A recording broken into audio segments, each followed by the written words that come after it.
வணக்கம் அன்புள்ள மாடுபங்கரை சேனலில். இது குழந்தைங்க ஊர்லேருந்து வந்தாலே என் குட்டீஸ்க்கு பேரனுக்கு ரொம்ப பிடிக்கும். ஏன்னா எங்களுக்கு நாங்கள் சின்ன குழந்தைங்களா இருக்கிறப்போ எங்கள் அம்மம்மா எங்கள் அம்மா எல்லாமே எங்கள் குழந்தைங்களுக்கு செஞ்சு தருவாங்க. எங்களுக்கும் எங்கள் அம்மம்மா இந்த மாதிரி செஞ்சு தருவாங்க. இது பேர் பாப்ப தோசைன்னு சொல்லுவாங்க, குட்டி தோசை.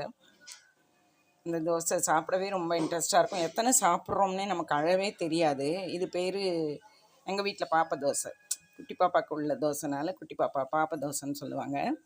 இந்த குட்டி தோசை இப்போ என் பேரனுக்கும் ரொம்ப பிடிக்கும், செஞ்சு கொடுப்பேன்.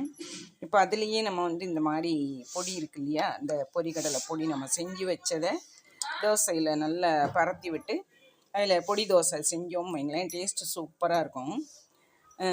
சாப்பிட நல்லாயிருக்கும். தேங்காய் சட்னி அல்லது காலையில் வச்சு சாம்பார் சுட வச்சு கூட நீங்கள் எடுத்துக்கலாம். ரொம்ப அருமையாக இருக்கும் டேஸ்ட்டு. நல்லா மொறுன்னு எடுக்கலாம் குழந்தைங்களுக்கு.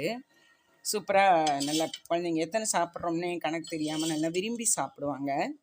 லீவு நாளில் உங்கள் வீட்லேயும் குழந்தைங்கள்லாம் ஊர்லேருந்து வந்திருப்பாங்க. நீங்கள் இந்த மாதிரி செஞ்சு கொடுங்களேன், ரொம்ப ஆர்வமாக சாப்பிடுவாங்க. இதுலேயே ஸ்டார் மாதிரி, பட்டர்ஃப்ளை மாதிரி, பால் மாதிரி, அந்த மாதிரி நமக்கு என்ன டிசைன் தெரியுமோ அந்த மாதிரி நம்ம செஞ்சு கொடுத்தா குழந்தைங்க ஆசையாக கூடயே 2 சாப்பிடுவாங்க. ஏதோ டிவியோ குழந்தைங்களோட ஃப்ரெண்ட்ஸோட உட்காந்துக்கிட்டு நல்லா என்ஜாய் பண்ணி சாப்பிடுவாங்க. நீங்களும் செய்து பாருங்கள். என்னுடைய இந்த பதிவு உங்களுக்கு ஒரு உபயோகமாக இருக்கும்.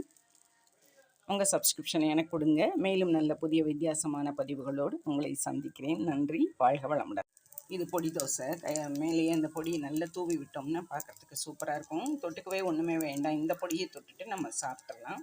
செய்து பாருங்கள், நிச்சயமாக ரொம்ப டேஸ்ட்டாக இருக்கும். நெய்யோ நல்லெண்ணெயோ அல்லது கடலெண்ணெயோ, எந்த எண்ணெய் உங்களுக்கு நீங்கள் புழங்குறீங்களோ அதை போட்டு நல்ல தோசை பண்ணி சாப்பிடுங்க. உங்களுக்கும் வாய்ப்பு ருசியாக நல்லாயிருக்கும், டேஸ்ட்டாக இருக்கும். செய்து பாருங்கள். நன்றி. வாழ்க வளமுடன்.